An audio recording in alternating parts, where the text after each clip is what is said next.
Welcome to the Upland Nation podcast. Scott Linden here.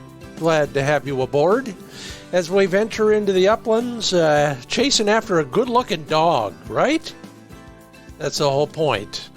Yeah, but we've got some great advice for you on good-looking dogs and some that they call ugly dogs. George DeCosta, pro trainer and now new author, will be joining us to talk about his book, Tips and Tales on Training Your Bird Dog. We'll also talk chukar hunting, wire-haired pointing griffons, his specialty, and a little bit of everything else it has to do with, well, the stuff you and I love to do, so stick around for that. I asked a question recently on our newsletter that I think you'll be interested in learning more about the results. Yeah, where does your dog sleep on a hunting trip?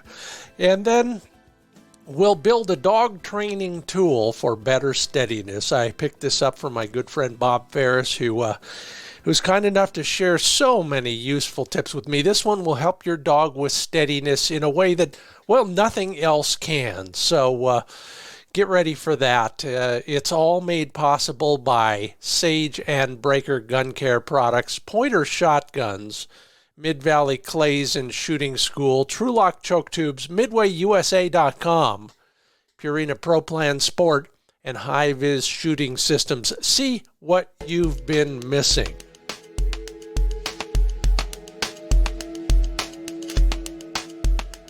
Well, speaking of steadiness, that's what Flick and I are still working on. You know, you own a pointing dog, that's almost a lifelong commitment, this steadiness thing, but we're refining it, and Flick he continues to amaze me with his, I don't know what to call it, his tolerance for my foibles. As I've said before, I've got a pen full of pigeons, and what I'll do a lot of times these days, we're working on the fall part of wing shot and fall. I'll wing clip a bird, I'll bring out a couple birds that fly, and then I'll bring out a wing clip bird all at the same time. Fly the good birds and then lob out and sort of fly the wing clip. Hopefully Flick is holding still the whole time, and he is, even to gunshots now. But it's funny, I got to start working on this a little bit more carefully, I guess. The last couple times, the flying birds haven't flown very far, and I've had to go and chase him around a little bit, which I guess is good practice for Flick's steadiness. And then the clip birds fly too far. Yeah, the upshot is I'm running around out there with birds on the ground, which is another thing I'm trying to steady Flick on. And it seems to be working in spite of my worst efforts. Maybe you've had a training experience or a training career like that. I should ask George DeCosta about it when we get to talking to him about dog training. Oh well. Once he's trained, or even if he's not all the way trained, you're taking your dog hunting and on those overnight trips. I'm really curious, because I go back and forth on this too. Maybe you do too. Where does your dog sleep? I asked that question in the newsletter a while back. And if you're not getting the newsletter, go to findbirdhuntingspots.com and sign up for it. I promise not to inundate you with other garbage like those other guys do, trying to sell you crap every day. Yeah. No, you get the good stuff on the Upland Nation Insights newsletter and not a bunch of garbage in between. Anyway, your dog sleeps in interesting places. When you're on a hunting trip, 21% of you said he sleeps in his own bed, in the room, the tent, the RV with you. Another 24% said in his crate, in the room, tent, RV. 13% of you said in the back of the truck in his crate. 18% of you said what I usually say, on my bed with me, until he pushes me off. And then the far-thinking, brilliant types in the crowd, 23% of you said, my dog sleeps wherever he wants. He did all the hard work. Yeah, absolutely true. Well, remember, he does do all the hard work, and he does it while running barefoot. So treat him right before and after the hunt. thanks for being a part of the Upland Nation by answering those questions in the newsletter, by the way. We're brought to you in part by ProPlansport.com. That's Purina's athlete food. Yeah, for your dog, that is. It contains omega-3 fatty acids and glucosamine to help support joint health and mobility during training, most of the year, and throughout their life. It also contains DHA. That helps nourish brain and vision health. Yeah, especially when it comes to hunting. So learn more about all the formulations at ProPlansport.com. And learn about all the stuff you can take along, whether it's dog beds or ammo, at MidwayUSA.com. Everything for shooting, hunting, and the outdoors. Yeah, I've been walking the sporting clays course here in town a lot over the weekends, trying to find all the birdie-looking targets and just shoot at them. But I get to thinking about all the things that I'm carrying and wearing from MidwayUSA.com, from my boots to my ammo, to the shirts I'm wearing these days. It's all available right there at MidwayUSA.com. Customer satisfaction is their number one goal.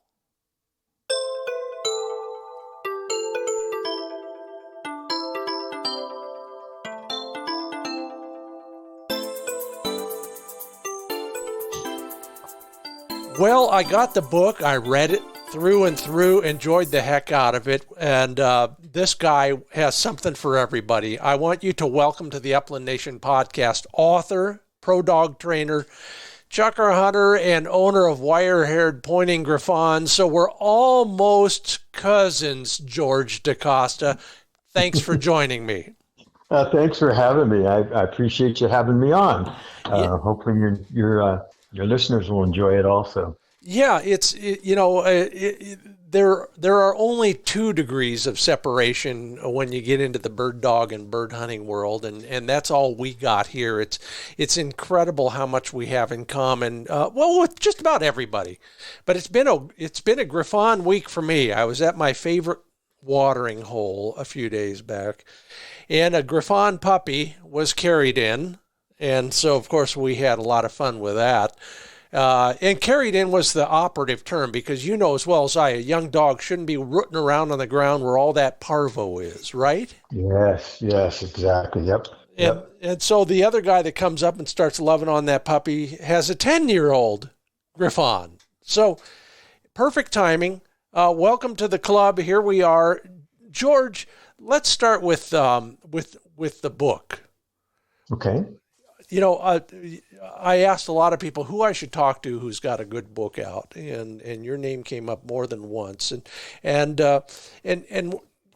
what I know why I write books is to get it off my chest so I can move on to something else. What about you? Why did you write a book? Interesting question. I was doing magazine articles for a number of different, outdoor magazines and such, and I do a lot of session work with clients. For clients come in from out of state and locally, and I work with the clients and their dogs. And many times I'm training the clients more than I am the dogs. Yeah, but don't ever turn the collar up past about 6. I always have a lot of clients asking if they can use my training techniques with collar work on their children, but that's not where you want to go with that. But a lot of them have said, and I'm paraphrasing here, but has said, you talk to me like you're my friend. You talk to me like you're not trying to put me down and that you know more than I do. And you make me feel like I can do it. You make me feel comfortable that I can do it. This is not rocket science. And I really wish you would put some of this stuff down in writing so I could refer back to it and so on and so forth. So that kind of generated the book years ago that, I'm gonna put this stuff in writing for my clients and for people, and also for me. I'm on the 4th quarter of life and getting up there a little bit, and it's nice to leave something behind that might help people. Probably more importantly for me, might help pups and dogs. So kind of leaving something behind. So that kind of generated me thinking, I'm going to do the book, and that's why I did it. Well, it's been enjoyable for a lot of reasons. We'll get deeper into that very soon. But first off, you started out as basically a bird dog guy who loved hunting. Yep. I'm presuming you still do. That's exactly right. I am a bird dog guy that loves to hunt first. Training, testing, field trials, judging, all that came as a supplement for the off season. I'm first and foremost a hunter. I love watching dogs, especially pointing dogs out in the field. I'm to this day. I was talking to somebody the other day. To this day, whenever I see a point and I come up on a dog, I don't care when, where, or how. I'm as thrilled today as I was 45 years ago plus. I just love it, and I love working as a team with the dogs, and I love watching the dogs, and I love the outdoors. So yeah, first and foremost, I'm still a avid hunter and a partner with my dog. What do you? You're over there in Idaho. Yep. So I'm waving at you. If you stand up and lean to the left, you can see me waving at you. Yeah. Across the Great Basin. But what do you love to hunt most being over there? I know it's a loaded question. It sure is a loaded question. I will say that I grew up loving quail hunting. I pheasant hunted and quail hunted. Quail hunting is my favorite because you get the covey flush and then you get the singles and the doubles, and it's good dog work and all that stuff. So I still enjoy quail hunting very much. In fact, I travel to Kansas, Oklahoma for bobwhite quail, and I'll go down to Arizona and do a lot of quail hunting around here.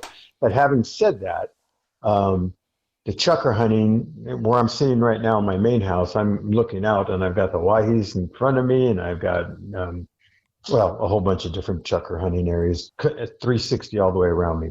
So I have the availability to chukar hunt a lot. And I do, and it's similar to the quail hunting where you have the covey flushes and then you have the singles and the doubles. It's just a heck of a lot more work. Yeah, that's the understatement of the day. But that's why we all go to the gym. Yes, and hike and do. I prep every year. So I'm starting to prep right now, actually, for this hunting season for chukar hunting. I do enjoy all aspects of upland game. I'll be doing a dove hunt on the 1st. Right after the 1st is done here, my dove hunt will be in Weezer. I'm invited to a ranch from my friend Carl Ray, and another friend Jim Girardelli, and we'll do a dove hunt. And then after the dove hunt, a few days after that, I'll be headed up to Montana for sharp-tail and grouse, and then circle back around and come back to hit some huns, chukar, and quail down here. So I love it all.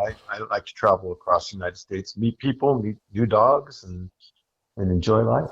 That's we are brothers from other mothers, because even your itinerary is almost identical to mine for the early part of the fall. I'll see you in Montana somewhere. Perfect. What is it about chukars that trips your trigger? And I'll preface it by saying, here's what I love. First off, getting to the top without falling over is really fun. It's an accomplishment. But second off, from there, you see things you don't see anywhere else. And I mean everything from a golden eagle nest to petroglyphs. What about you? Oh, all of the above plus. I've taken some tremendous photos way at the top of, where I'm chukar hunting. It's just breathtaking. You just stop and just, how blessed we are, how blessed I am to live in an area like this, in a country like this, where I can do this and see this. Everything about it. I love where I'm hunting. I love the views that I'm hunting in. I love the stuff around me. Again, I like the bird work a lot. Where I hunt, I can run into chukars and I can run into huns, totally different. Usually, huns are a different flush and a different, quick shooting, and the chukar will give me a different flush, maybe a delayed flush. So I like the bird work. I like the dog work. My dogs stretch it out. People will say, well, griffs are for older men or women, and kind of right in front of you. I can look down at my GPS and see my dog 200 or 300 yards out there often. Yeah. And I like the dog work, and I like that it keeps me young. I mean, you got to work to chukar hunt. And so I feel exhilarated being able to still walk 10 and 12 miles out there and keeping myself in shape and, working with the dog. So everything about it. And I'm going to do it as long as I can, and I'm going to keep doing it. So, because once I stop, I may not be able to get back, because it's a lot harder than most other hunting that I've done. Other people do other things. So, let's talk a little bit about it, because everybody seems to be real interested in this as a bucket list bird, or because they're hardcore like us. What is one of your strategies for chukar hunting that maybe we haven't thought about that we might want to try this season? I'm being selfish, I admit it. Well, I don't know. I don't have any secrets. I've already been out scouting, traveling around. So I've already been out, look for springs, use your onyx, try to go from spring to spring or water. I hunt with a couple of guys that can walk like crazy. I mean, just they can. I've always been a walker, and I hunt a lot by myself, but I hunt with a couple other guys regularly. And so sometimes positioning yourself to force the birds to go back and forth, to one another. I've had a UTV for a long time, and I just bought another one because it's getting more and more popular. Chukar hunting is getting more and more popular. So I have no problem driving the Jeep out and walking out, but now I'll haul the UTV, get a little further out and start my walk. But I get out there a ways. I try to get out there a ways, and I think, that helps also. Other than that, it's another thing I'll mention is my dogs, especially CK, he's a chukar hunting machine. He will hunt the hills for me a lot. I will be able to walk and hunt and watch him go up and down.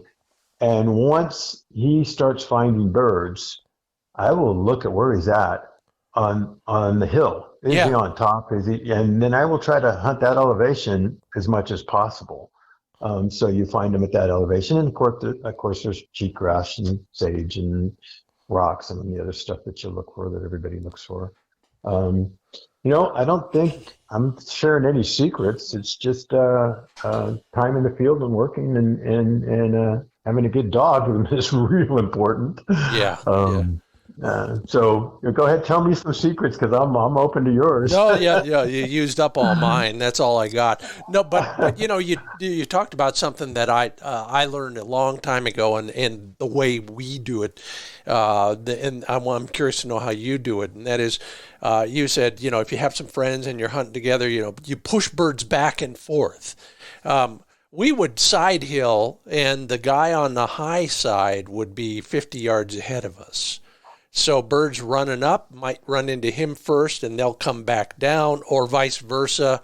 When they fly from up there, they're going to come down. They almost always fly downhill, so the guy below gets a little bit more shooting. Whether it's good or not is another question. Do you have other ways to kind of move those birds around if you got another hunting partner or two?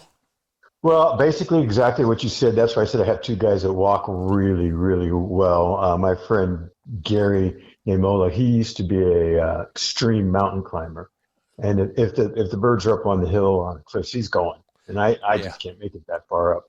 So we do basically what you just said, and he'll walk up in front, and he'll walk, and I'll try to get him. And many times, I'll flush him back up. Because they'll come down, I'll flush them back up. Yep. So that happens. But another thing that we do sometimes is try to work a little smarter, whereas we'll do that, the double walk with somebody up the hill and somebody down the hill. But sometimes we'll look at an area and go, okay, this is a long, long hunt, and this ridge starts up here, but it ends way down there.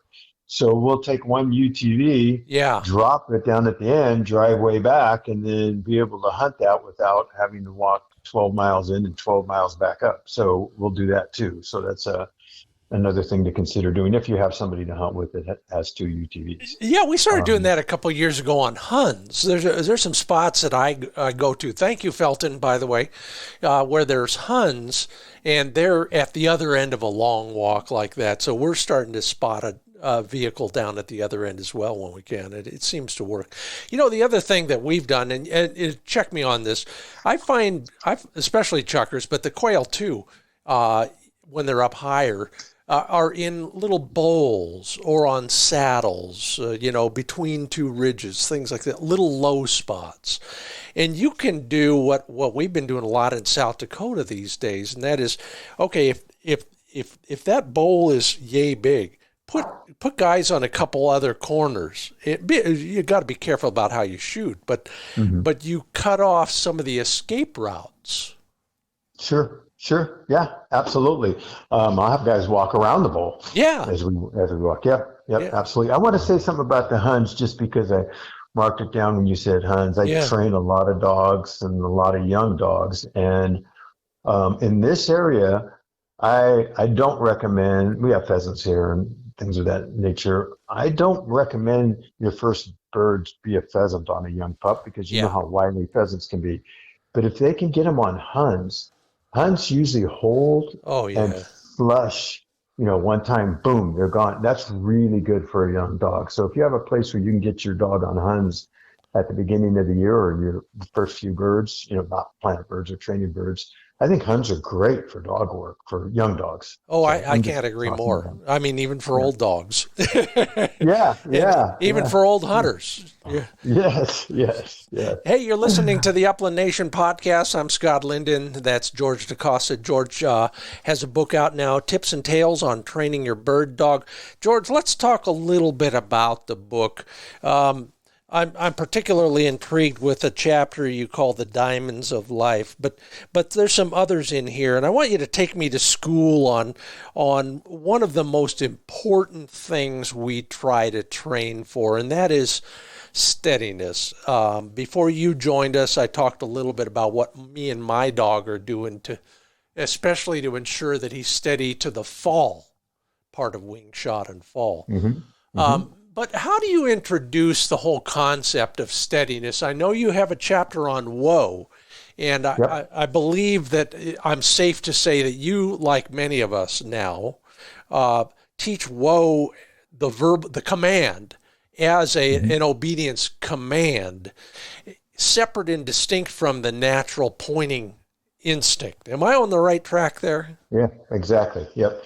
Whoa, and the recall command are my foundational commands for a young pup. That's basically what I start them on. Yeah. And I do, and then we're going to talk steadiness, but I'm going to just preface this by my whoa command, because my whoa command starts, if I have a litter of puppies, my whoa command starts when they start feeding out of the bowl, because I have them wait in the pen, and the pen doors close, and I say, whoa, whoa, whoa, and I set the bowl outside of that, and then have somebody open the door, and they can charge in towards the bowl, which I'm standing at. When they're charging towards the bowl, I give my recall command. So at 5 weeks old or so, they're already hearing whoa, they're already having to wait, and then they're hearing their recall command. But I no longer use a table for whoa and all that stuff. I do whoa from the get-go all day long before my dogs go in the house or out the house or in a crate or out of a crate. And then I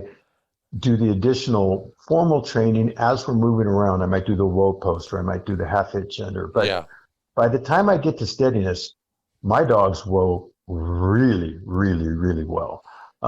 Extremely well by the time I get to steadiness. And I say this because now I'm going to go into steadiness for you and answer your question. Well, but let me just, I want to give you a kudo. Usually kudos are plural, but here's one for you. The idea of standing basically behind the bowl and then using the bowl as the ultimate food treat when you're teaching recall. I slapped my forehead when you told me that. That is brilliant. Okay, good. We got one out there already. Yeah. So pat on the back for that. But tell me more about steadiness. So steadiness, I like to teach backwards to what most people might do, and I'll give you the reason for that. So your dog is working a field, and it goes into making game. So it's out there and it's excited because it's working the field. And then it hits scent and it gets more excited because it's making game, and the body language changes and you can see it amping up, and then wham, it slams onto a point. Now that's all pretty natural right there. Now staying there while the bird flushes and then explodes in the air and then hits the ground and waiting for you to release it, that's not natural. Now you're getting into a lot of obedience. So I don't like to teach that obedience stuff when the dog's all hyped up. When it's worked itself into a frenzy, and then you're going to go against its natural instinct, which is to go get that bird when it's shot or when it takes off. So what I do is I start my steadiness training totally away from the field work. I'll be in the field, but we're not working. I don't want the dog to make game, have scent or anything. So I will place my dog on whoa, right? And then I'll come back to that. Let me just say this real quick about my training theology. And there's a lot of methods out there that work. So I'm just going to share you mine real quick before we get into that. I believe dogs are very smart, smarter than most people give them credit for. And I believe they're not, most of the time, sometimes they are, but they're not trying to fail intentionally, especially if you're working with them in a positive manner and creating a team.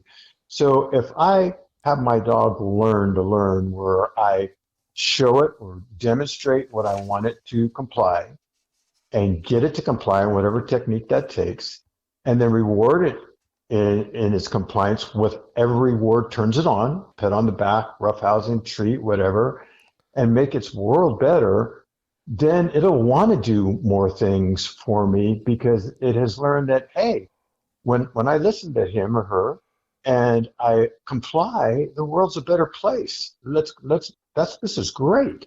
So when I get into steadiness, that's already part of my dog's mentality.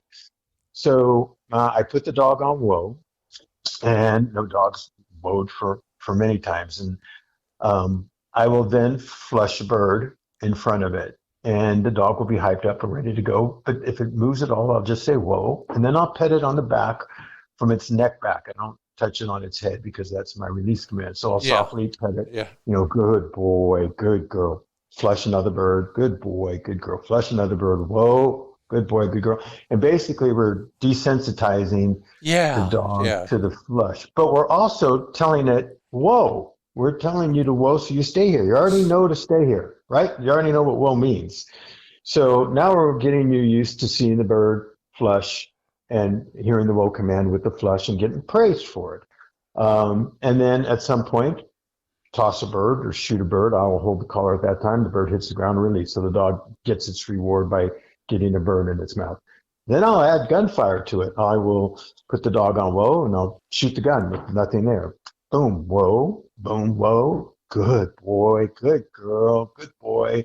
And I'll desensitize it to the gunfire so that the gunfire becomes kind of a whoa command almost, so to speak. So now I've got the dog watching the birds fly away. I've got the dog used to the gunfire. Then I start shooting a few birds, and if I have to, I'll put a half hitch on it to make it not go and let the bird drop. And when the bird actually hits the ground, many times I'll go whoa as it hits the ground. Again, I'll pet the dog. Good boy, good girl. Teach it some patience, then send it for the retrieve. So I get all that taken care of to where I've got the dog to where I can shoot, flush a bird, shoot a bird, the bird hits the ground, and I send my dog without the dog ever making game. Never getting a scent. So now the dog's rock solid on that. It's desensitized to gunfire. It's desensitized to the flush. It's desensitized to the fall. It knows what it's supposed to do. It understands that when I do this, he's happy. I'm happy. I get a bird in my mouth. I get some kind of reward, whatever it would be. This is great. Now I take the dog out and let it make game. And now it goes on point. And now I give it the whoa command. Whoa. And if I have to, I might throw a quick half inch in it, the first couple birds. And the whole scenario unfolds, and the dog goes, ha, I get this. We just put two and two together. I get this. And it's much easier than dealing with the dog all hyped up and trying to teach steadiness when it's all fired up on point. I hope that makes sense. It does. And I know I'm with you 100%. You in effect are teaching all the obedience aspects, and then the last piece of the puzzle is that the scent, if you will, and the birdiness aspect. But everything else has been mastered. You've proofed the dog to the obedience command. And then there's only one more thing left to learn, and that is, when I get whiff of a bird, I stop anyway. And now the boss says, stay stopped. Yep, exactly. And one thing I will do in between that is I will do some stop to flush with the collar. Yeah. Just a nick and a whoa, so the dog, learns that. And again, this is my theology. Every dog's different, and every breed's different. I train a lot of breeds. Some people train one breed, whatever it may be. I might have a pointer, and then my next dog might be a Spinoni, and then the next dog might be a Griff, and then the next dog might be a Poodle pointer or a Weimaraner. And not only are there some different nuances in those dogs, but I'm training 2 dogs right now that Poodle pointers came from Hawaii, and they're from the same litter. They're totally opposite dogs. I mean, you wouldn't think so every dog is different. And when I talk to people, I'll just kind of throw this out. I try to use what works for the dog and try not to ramp up the pressure on the dog until it's needed. And I'll just use this as something I tell my clients all the time. There's people out there on steadiness and this works, by the way, it works, that they take their dog out there and they've got a collar on it. And whenever that dog sees a bird flush, wham, they nail that collar on it. And when it gets on point, bam, they hit the collar when the bird flushes. And there's a lot of dogs that do really well on that. Stop the flush with the collar, and they know to whoa with the collar. And when a bird flushes, if they move, whack, you hit them with the collar. That works great on a lot of dogs, and it is successful. But it might not work so well on some dogs. Some dogs start blinking the bird, and some dogs start not taking the drive out. They start taking the drive out of the dog. Some dogs will even shut down. If you get a softer, sensitive dog, it might even shut down. So I'm sorry, I keep getting long-winded. I use my kids. I have 4 sons. Yeah, here we go. And by the way, if I refer to you as a dog, my boys know this, or anybody in my clinics, if I refer to you as a dog, it's a compliment, because I respect dogs a lot more than I do some people, or most people. So anyhow. Okay, as long as they keep the collar below 6. Yeah. So I have 4 sons. And my son David, my oldest, if I tell him not to go out the front door, he's just that kid. Okay, Dad, I won't go out the front door. If I tell my son Nick, don't go out the front door, Nick's at UC Davis right now. He's a brainiac. He's going to debate me. Well, why can't I go out the front door, Dad? Well, because there's something out there I don't want you to step in. Well, what is it? Well, why can't I walk around it? Nick, and I'm going to explain it to him and say, this is why, don't go out the front door. Okay. Daniel, I'm going to say, don't go out the front door. And he's going to say, well, okay. And he's going to try to go out the front door. And I'm going to have to say, Daniel, don't go out the front door. I might have him give him a tap on his forehead. I told you not to go out the front door. Michael is going to go out the front door. He's going to go out the front door. Michael and I are going to have it out on why not to go out the front door. Now, if I use the technique I have to use on Michael on David would be hurt. He'd be like, Dad, all you have to do is tell me. I wouldn't have gone out the front door. Same thing with the dog. If I tell the dog to whoa, and it's going to comply, and the steadiness is going to be super easy, I don't need to add the collar. I don't need to add the half hitch. I don't need to add any pinch stuff. I don't need to pick it up and shake it. The dog got it, and it understood. And it says, okay, I'm going to comply. Whacking that dog with a collar or jerking it with a pinch collar or doing that stuff can make the dog go, wow, this is not fun. But if I have to go up to the collar or a half hitch or whatever, I'll do what it takes to make the dog comply. We're a team, but I'm the quarterback. So that's my way of training. And so I'll work with each dog doing what needs to happen for that specific dog to comply, and then reward it and make life fun so that it learns that, hey, this was great. Okay, I got it. I'll comply now. You did have to whack me on the head, but now I got it. So I hope that all makes sense. I had a gal who worked for me for years and years, and I love her to death to this day.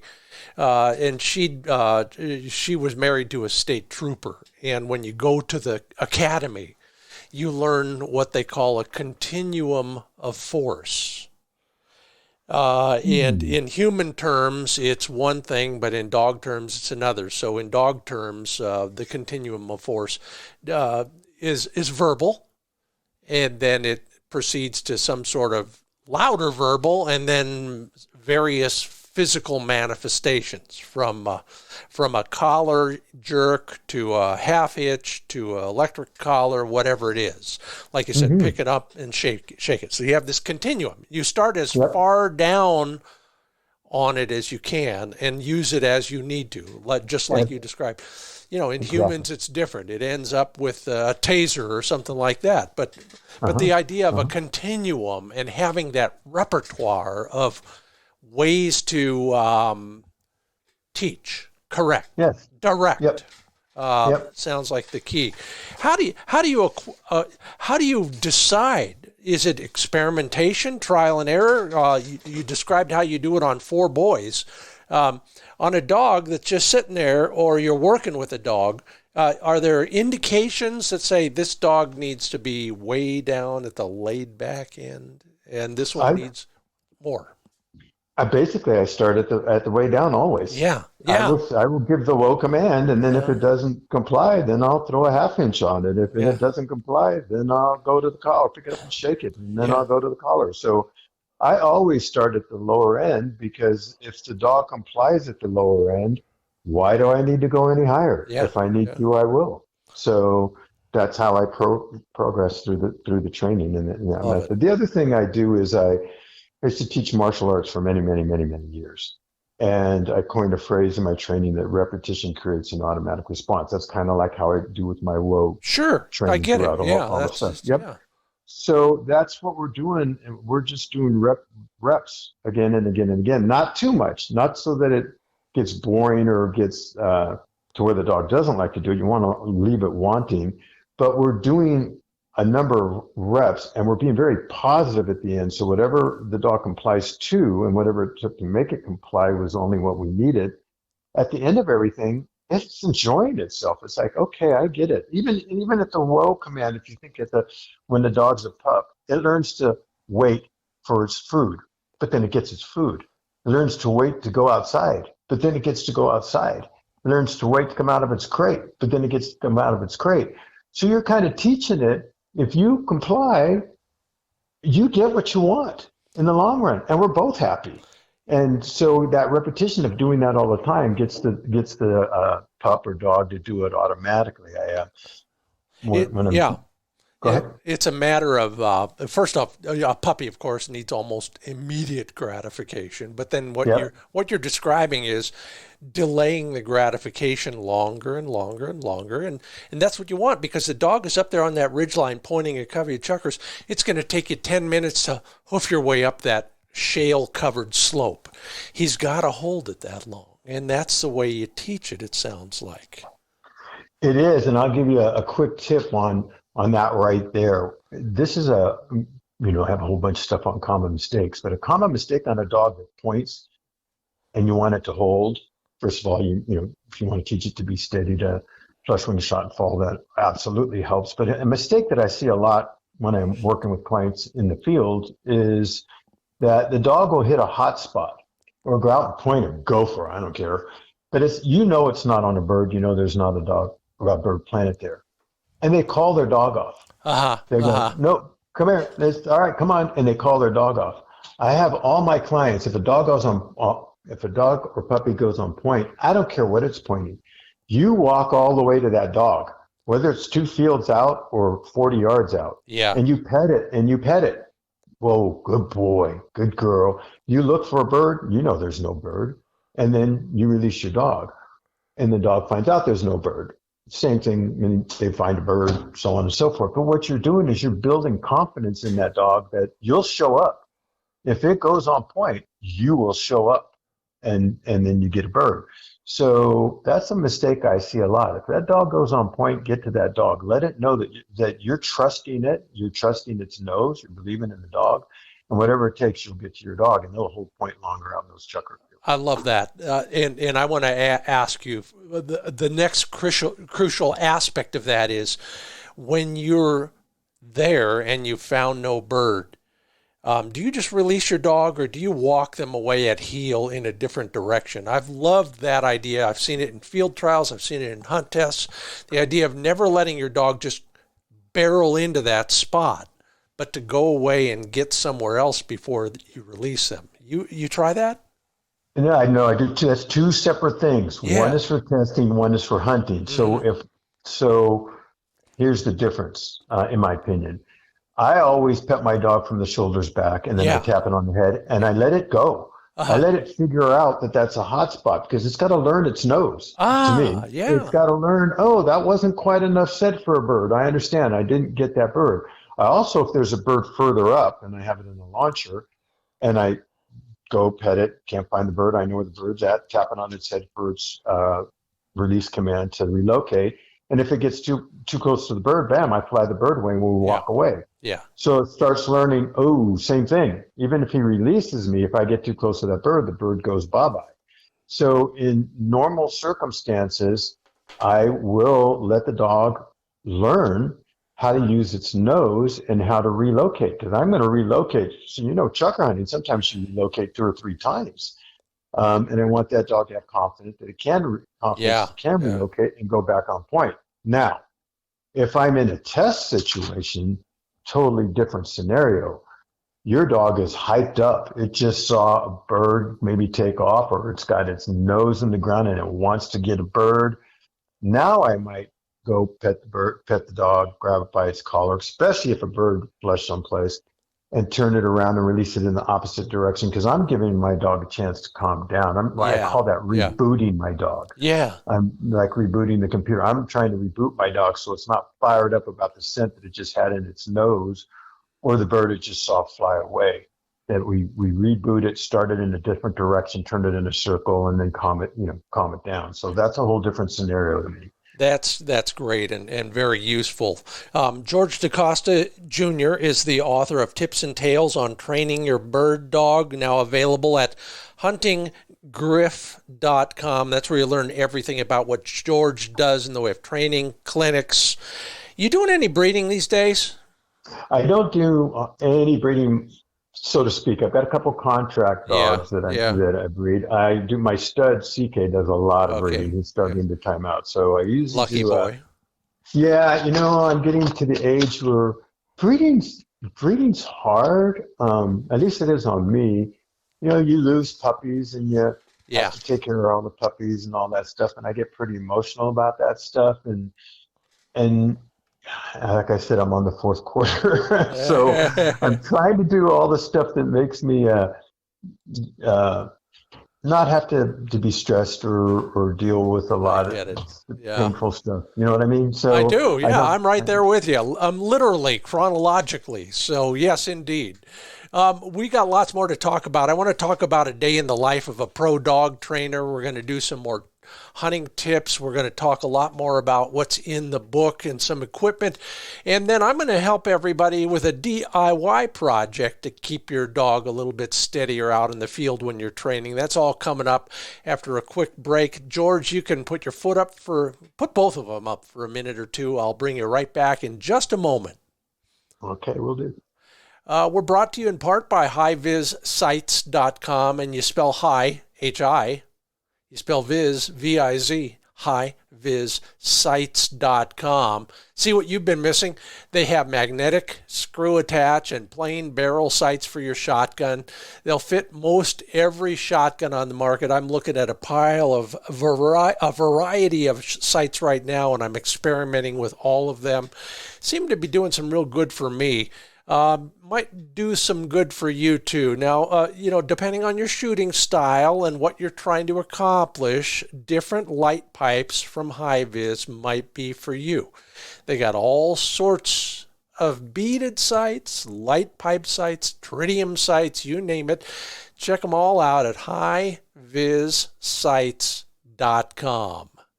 And maybe you'll put one on your new Pointer shotgun. Learn more about them at pointershotguns.com.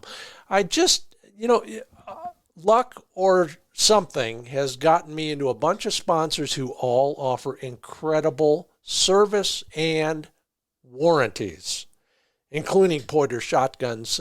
All their shotguns have a 7-year warranty, and they're available in various gauges, including down to the 16 and the 28s, in case-colored, nickel, various bluings, and various Cerakote colors. Those side-by-sides are starting at $7.59 for a suggested retail price. So shop around, find somebody near you who can let you shoulder one of those new Pointer side-by-side shotguns. Had them at the range last week, did a pretty good job. I'm loving them. Maybe you will too.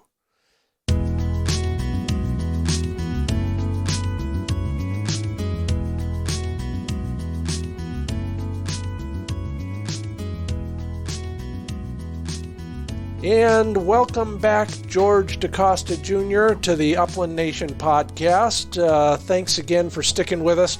You know, a lot of people don't understand what you guys do on a day-to-day basis. So describe what a typical day looks like for a pro trainer. Well, for me, I do session work with clients. I no longer take dogs in, so a little different than a lot of pro trainers that take dogs in, and I like that because when I work with the dog and the person, then I know the dog is going to get the right stuff when it goes home. Yeah. Whereas you train a dog for a month or two, and then you work with the person for an hour or so, and then it goes home, and 3 months later the dog's pretty much back to where it was or can be. So I really enjoy session training. So I have clients come in from all over, Minnesota, Colorado, Wyoming. So depending on, and then I have all my local clients. My day starts well before and ends way after the dog work, because I have to deal with pigeons and chukars and pheasants and irrigation and all the stuff. I have my own facility, my own gun dog ranch. And so I'm constantly working on that. We're getting up early and doing whatever needs to be done there. When my clients show up, depending on what I have with the client, I could have a puppy starting out, and I work with that client with introduction to everything. My sessions will last usually between 45 minutes to an hour and a half. It all depends on the pup or the dog. Yeah. I stop when it's right for the pup or the dog. It's not, we're going to do this or that. And my sessions kind of free flow. Like, I will do what is necessary for the dog to understand and move forward, and I'll take it at the dog's pace. So like the other dog I had the other day, 3 days ago, I had a puppy come in and did my normal thing, get to know the puppy, introduce it to a bird, so on and so forth, and went to introduce it to gunfire. And I don't introduce gunfire with a bird. I do it with something else just in case there's a problem there.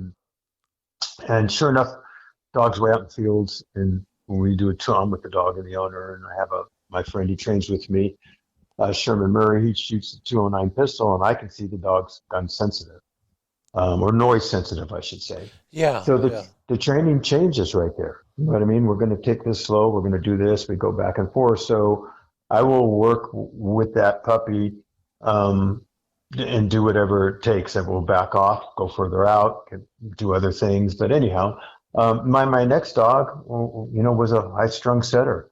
So we're trying to settle that dog down a little bit. So my day starts off working at the ranch, doing whatever needs to be done as far as changing irrigation, things of that nature. And then I'm dealing with birds, and then having clients come in, working with clients, whatever dog it is, wherever that. I've worked with imitational dogs last year, from all the way up to the invitational. Both of them passed, luckily, and puppies that just come in, they haven't done anything, So I usually do sessions until I try to set my sessions up so that once it starts getting warm, we're done, because it's too hard on the dog or the pup. Yeah. So the day kind of dictates my timing. The weather. I guess I should say the weather dictates my timing. We might have people coming in earlier. As it gets cooler, we can go a little bit later and things of that nature. Did I answer your question? Yeah. And it's like everybody I talk to, whether they're running a lodge or they're a pro trainer, they're a mechanic, they're a farmer. Oh yeah, yeah. Then they have to train dogs after all of that. yeah. And my Treasure Valley NAPTA does a lot of testing and training at my facility, and there's a big test coming up right now at the end. I think it's August 25th, 6th, and 7th, and so I'm trying to get stuff cleaned up and all that stuff and then I cut the fields a little different for the testing, and I cut the terrain on the pond a little different so that the dogs are enticed to go different areas and can get through the vegetation easier on the island. So, there's a lot more work there than people think, but the bottom line is it's all about doing well for the dogs, and that's what I'm there for. I'm there to help the dogs, and that's the bottom line on everything, and I love it. I absolutely love it. Well, when somebody comes in, and I remember the days when I was a musician, and we would have I would go to somebody for a session, just like you're describing, or they would come to me for one. At some point, I got good enough for that. How do you relate to the human side of that team? What do you see as the biggest challenges? We all joke about training the trainer, but what does that really mean from a practical standpoint for you? Oh boy, that's a good question. And again, I always answer things with, everybody's different and things of that nature. But that's a great question. I have people that come in that are like sponges. They just listen and do it, And then I have people that come in that think they already know it, and I wonder why they're here asking me. They already know. And then I have people that are trying, and they just they're just not getting it. And so again, I take things a little bit slower for them. A lot of mistakes I see that people make is they talk too much. Yeah. That's I think in the book I wrote, if I could use duct tape on some of the clients, and I don't mean to, be banging on anybody, but sometimes I just need a piece of duct tape to put it over their mouth and let their dog work, let their dog figure it out. It's a smart dog, and it's got a lot of natural instincts. You don't have to keep saying, bird in here, where's a bird? Hunt him up, let the dog hunt. It knows what it's doing. Well, look, it's hunting. Be quiet.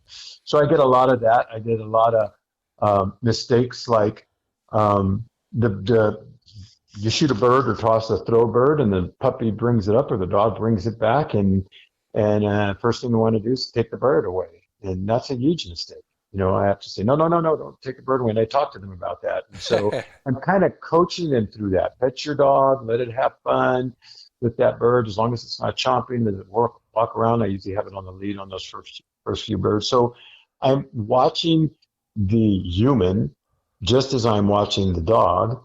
And as corrections are needed or comments are needed, I implement them as we go through the session. And I try to, just like the dog, I told you I use whatever technique works for the dog. I'm looking at the techniques that makes the dog understand and comply.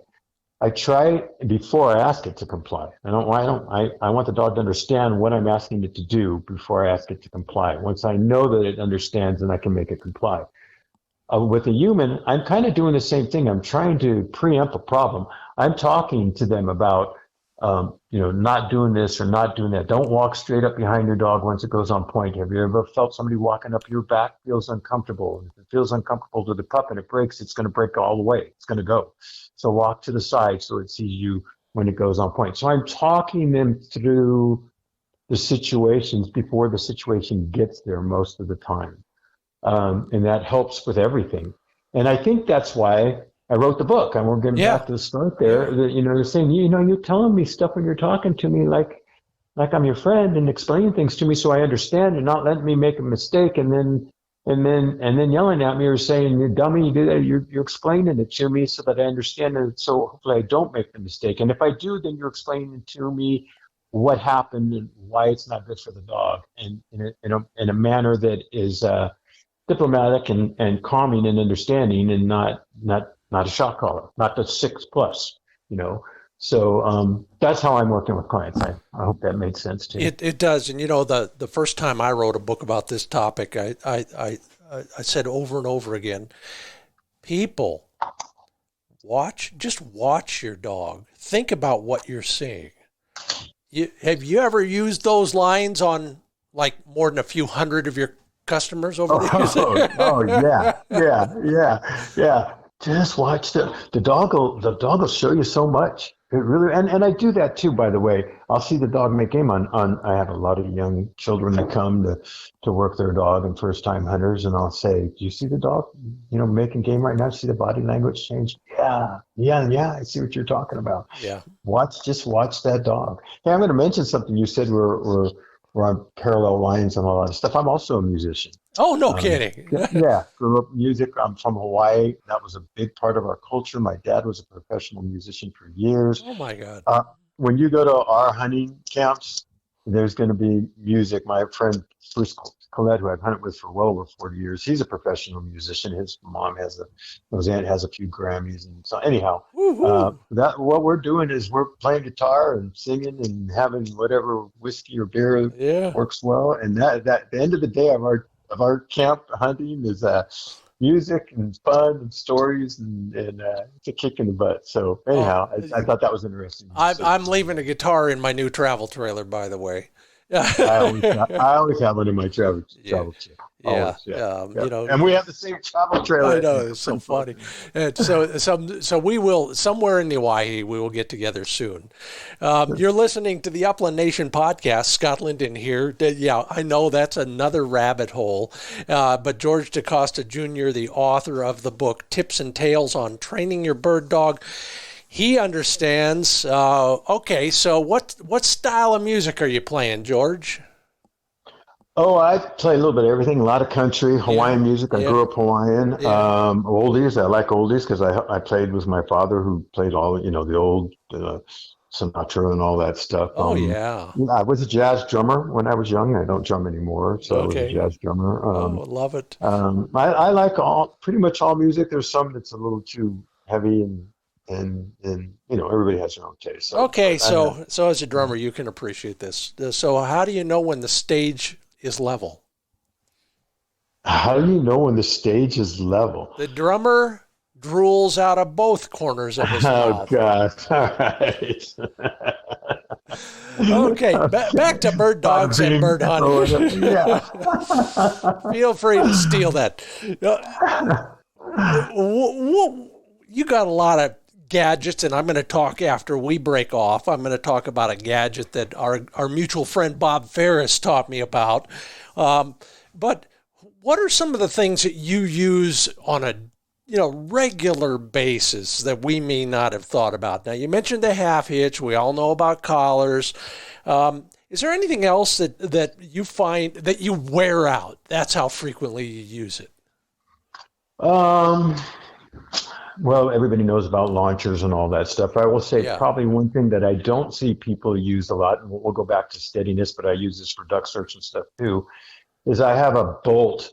It's a large bolt, and it's got a paracord attached to it that's probably 25 feet long. Yeah. And I have like a hangman's noose at the end of it.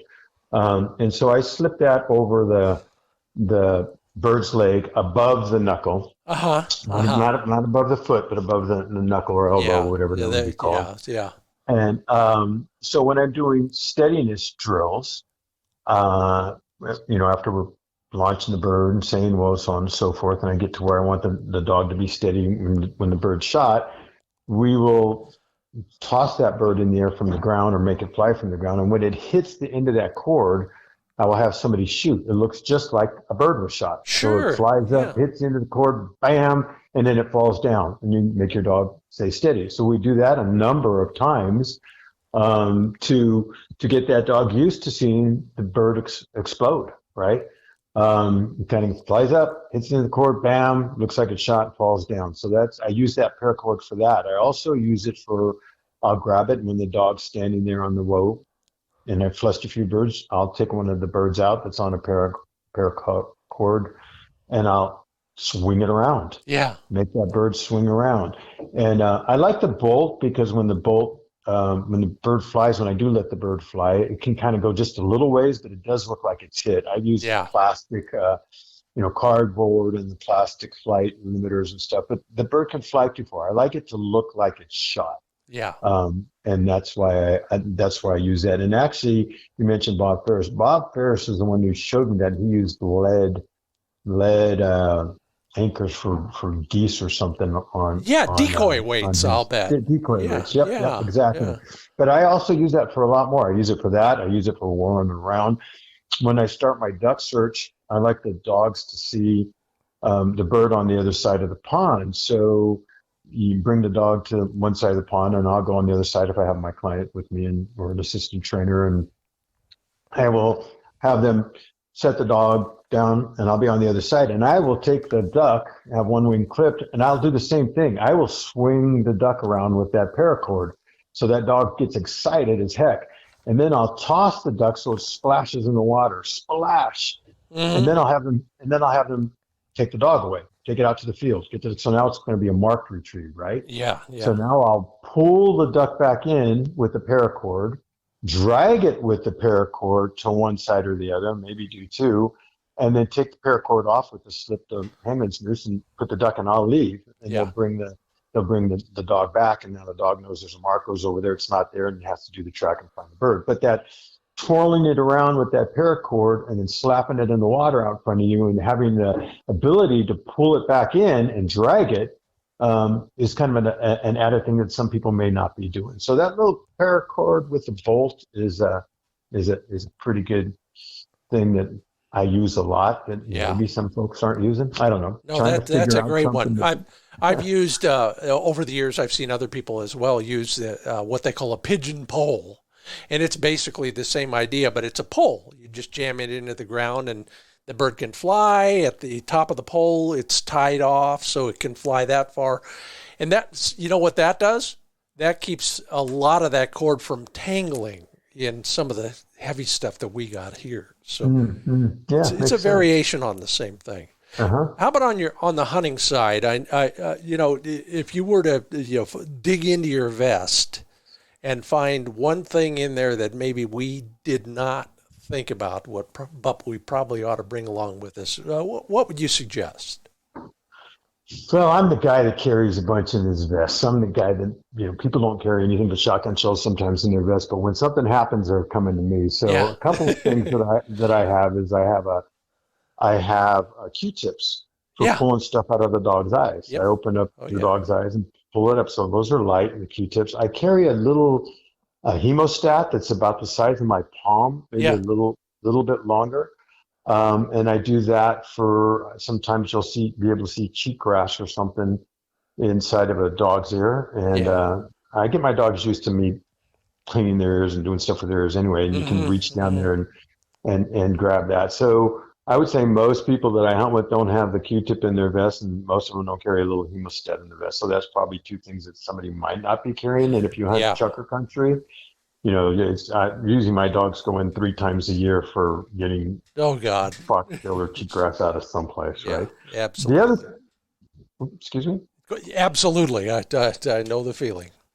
The other thing I carry that probably most people don't carry, and this is in my car, I carry a full first aid kit, and I have a YouTube channel that has a whole bunch of stuff on it, and one of them is the first aid kit. I go through my first aid kit.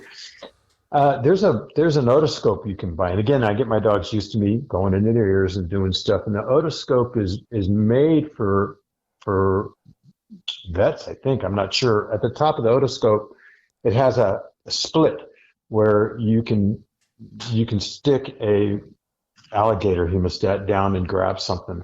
So that's in my car. Many times when I get back to the car and I can't see something, I'll shove the otoscope in my dog's ear, have somebody hold them by the muzzle head, give them the whoa command, and I'll see it down there and I'll be able to reach down. And I'm not advising people to do this. I'm just telling you what I do. I can reach down there and grab it. But my dogs are used to it. My dogs are used to me working with their ears and doing that kind of stuff.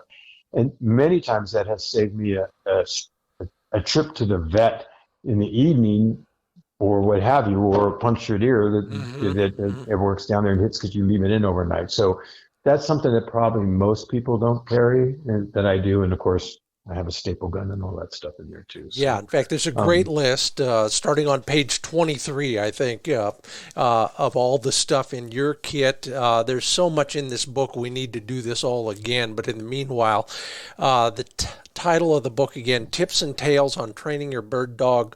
George DeCosta Jr. is the author. Learn more about the book and what else George is doing at huntinggriff.com.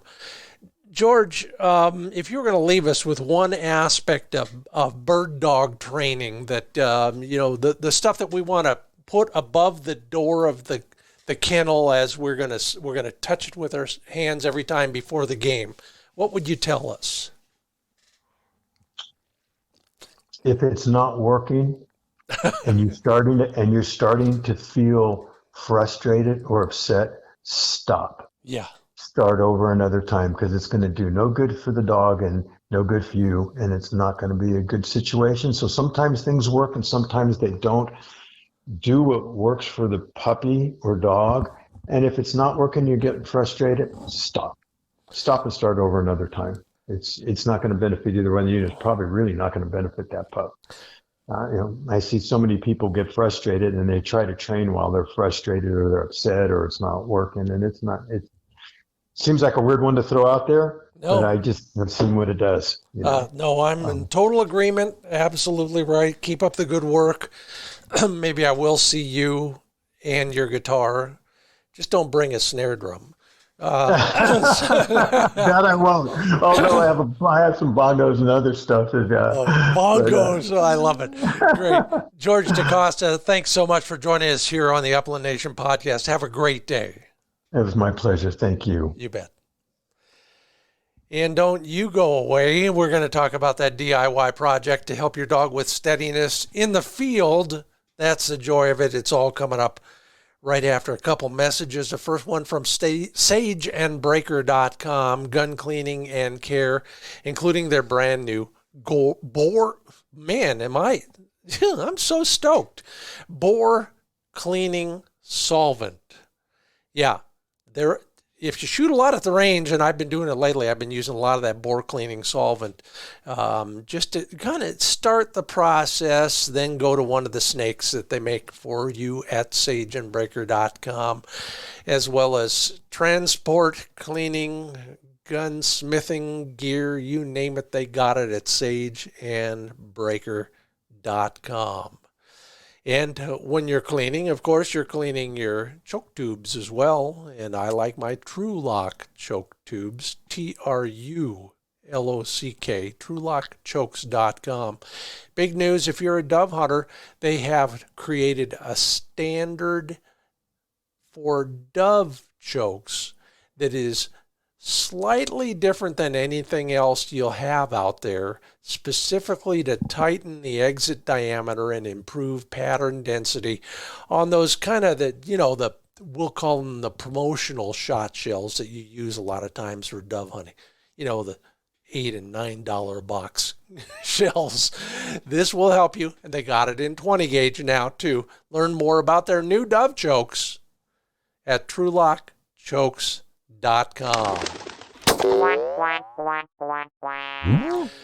Well, this week on the Handle It segment, of a product that you can make at home. In fact, why anyone would try to sell it is beyond me. But again, thanks to Bob Ferris for starting this off, and thank you Delmar Smith and then Rick and Ronnie Smith after that for kind of taking it to the next level. This is what some people will call a half hitch. Some people will call it a gut hitch, but it's portable. By portable, I mean your poor dog doesn't need to drag a whole check cord with him as he's in the field. And I've been using this with Flick every once in a while as I introduce another level of steadiness challenge. It is a half hitch that he can carry with him, if you will. You need about 3 feet of pretty hefty cord, not quite check cord, 1/4 inch tent guy line cord would be nice. You're going to put a bowline on each end, and holding the bowline the bowline will be holding a snap swivel on each end. Then you just click one snap swivel into the dog's lead, the D-ring on his collar.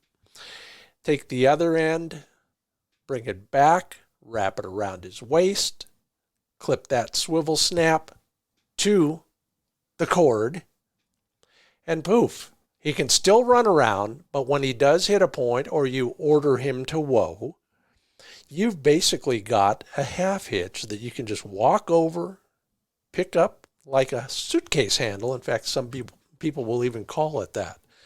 Simple to make.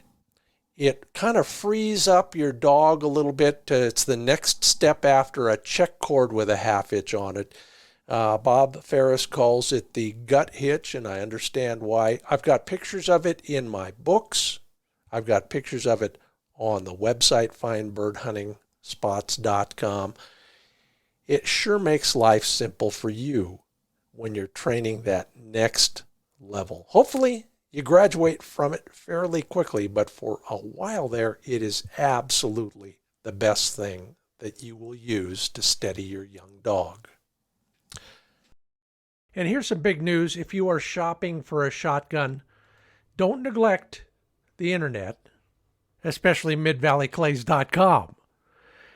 In addition to a massive inventory of new Browning shotguns, there's a rebate program going on. So take a look at up to $75 off one of your new Browning shotguns, everything from the Satori to the Maxus to the BPS.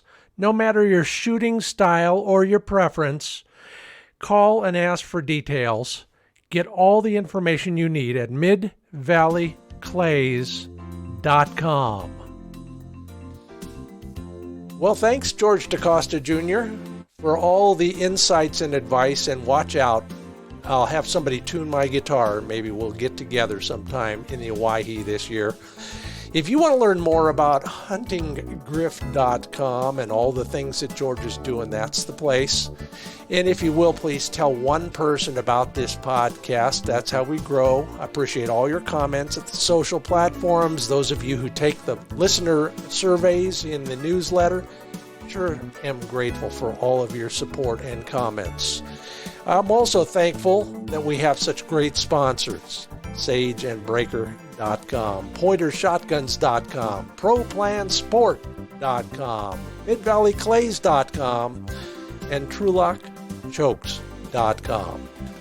Until I see you in the field, I'll probably bump into you at the range. I'm Scott Linden. Thanks for listening to the Upland Nation podcast.